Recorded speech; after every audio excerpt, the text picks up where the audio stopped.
এক পবিত্র নারীর জন্য অপেক্ষা করো, এক হালাল স্ত্রীর জন্য অপেক্ষা করো। এই পৃথিবীতে এখনো আছে পবিত্র নারী, চরিত্রবান নারী আছে, যে আল্লাহর কাছে চায় আনা ইনদা যন্নি আব্দি বি। হাদিসে কুদসিতে আছে, আল্লাহ বলছে বান্দা আমার ব্যাপারে যেমনটা ধারণা করে আমি আমার বান্দার সাথে তেমন আচরণ করি, আমি তেমন আচরণ করি। অতএব আমার বান্দা যদি দিল থেকে ইখলাসের সাথে নিজেকে পবিত্র রেখে গুনাহ থেকে মুক্ত রেখে যদি অপেক্ষা করে যে আল্লাহ আমি একজন সতী সাধ্বী নেককার চরিত্রবান নারী চাই, আল্লাহর কসম মিলেই যাবে,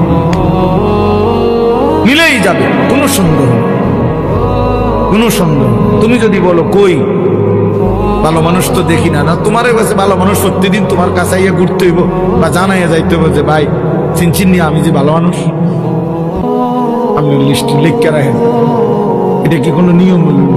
অনেক মানুষ দেখেন না চা দোকানে বৈশা বিড়ি খাইতে খাইতে কইতে ভালো মানুষ আসেনি অনেক না, কইতে ভালো মানুষ তো একমাত্র আমনে চাচা, পৃথিবীর শেষ ভালো মানুষ তো আমনে। আমনে এই যে বিড়ি খাবেন না, আমনে বিড়ির গন্ধে কাছে যাওন জানা, আমনেই পৃথিবীর আখেরি ভালো মানুষ। কোনো কারণে যদি আমনে মারা যান তো পৃথিবী শেষ না, এরপরে আর করতে গাই উনি তো টোয়াই পায় না, উনি চা দোয়ানে বইয়া বইয়া বিড়ি খায় আর ভালো মানুষ টোয়ায়, বেউকুফ কোথাকার। ভালো মানুষ কি আর বিড়ি খায়? ভালো মানুষ কি আর চা দোয়ানে বেড়ি চায়, টেলিভিশন দেখে?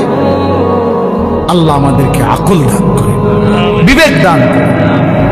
ওই কথাটা বলতেছিলাম, নবী সাল্লাল্লাহু আলাইহি ওয়াসাল্লাম বলছেন এই তাম দুনিয়া একজন মানুষ যা কিছু অর্জন করে দুনিয়াবি, তার মধ্যে সর্বশ্রেষ্ঠ অর্জন হলো আল মারআতুস সালিহা, একজন সতী সাধ্বী চরিত্রবান পবিত্র নেককার প্রেমময়ী ভালোবাসার এক নারী, এক স্ত্রী। এটা তার জীবনের সবচেয়ে বড় দুনিয়ার অর্জন। আর সেই পবিত্র নারী কেমন হয়, তার আখলাক কি, তার বৈশিষ্ট্য কি? তার বৈশিষ্ট্য কি? তার বৈশিষ্ট্য হলো সে প্রতিদিন 3-4 বার করে powder Dole, fair and lovely ডলে না।